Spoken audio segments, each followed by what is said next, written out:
ജയം UDFന്റെ കാൻഡിഡേറ്റ് ആര്യാടൻ ഷൗക്കത്ത് ജയിച്ചു. പക്ഷെ അത് ആര്യാടൻ ഷൗക്കത്താണോ ജയിച്ചത്?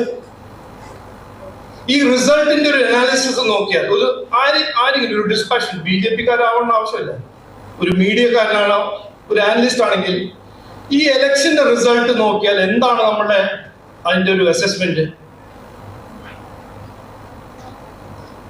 ഇവിടെ LDFന്റെ വോട്ട് സ്പ്ലിറ്റ് ആയി, BJP NDAന്റെ വോട്ട് കുറച്ച് ഇൻക്രീസ് വർദ്ധിച്ചു, കോൺഗ്രസ് UDFന്റെ വോട്ട് കമ്മിയായി. ആരാ ജയിച്ചത്? കോൺഗ്രസ് അല്ല, ജമാഅത്തെ ഇസ്ലാമി ജയിച്ചു. അത് അവരെങ്ങനെ ജയിച്ചു? CPM തോറ്റു, CPMന്റെ വോട്ട് സ്പ്ലിറ്റായി. എന്നിട്ട് ഈ റിസൾട്ട് എടുത്തിട്ടാണ് UDFും കോൺഗ്രസ് പറയുന്നത് 2026 ഇലക്ഷനിൽ ഞങ്ങൾ ജയിക്കാൻ പോകുന്നത്. അതെങ്ങനെ?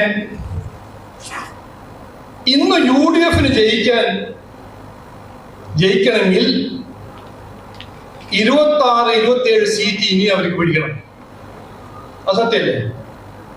ആ 26 സീറ്റ് ഏത് സീറ്റാണെന്ന് രാഹുൽ ഗാന്ധിയും പ്രിയങ്ക ഗാന്ധിയും ആര്യാടൻ ഷൗക്കത്തും കോൺഗ്രസ് പ്രസിഡന്റ് ഒന്നും പറഞ്ഞാൽ കൊള്ളാം. ഇല്ല, അങ്ങനെ 25 സീറ്റ് കിട്ടില്ല.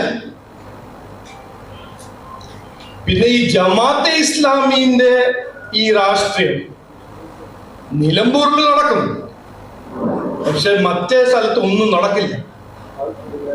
അപ്പോ ഇവിടെ UDF ജയിച്ചു എന്ന് പറഞ്ഞ് നടക്കുന്ന UDFും കോൺഗ്രസും അവരോട് BJP NDA പറയുന്നത് ഇതാണ്: ഇത് നിലമ്പൂറാണ്, അവിടെ നിങ്ങളെ പീഡന രാഷ്ട്രം നടന്നു, ജമാഅത്തെ ഇസ്ലാമി ജയിച്ചു,